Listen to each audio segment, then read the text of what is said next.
Hi everyone, welcome back to the channel.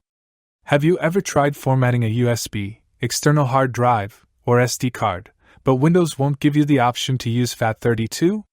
Don't worry, in this video, I'll show you the easiest and safest ways to format any drive to FAT32 so it works with your PC, Mac, game console, or even your car stereo. Now, let's see how to use AOMI Partition Assistant to format drive into FAT32 in Windows. Step 1.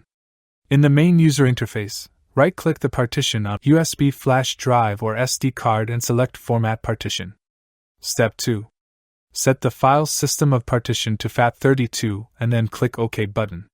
You are allowed to change cluster size or add a partition label as well. Step 3.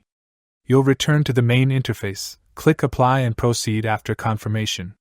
And that's how you can quickly format a drive to FAT32 on Windows.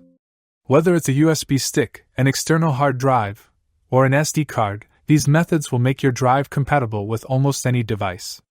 If you found this guide helpful, make sure to hit like, subscribe, and drop a comment below if you have any questions. Thanks for watching.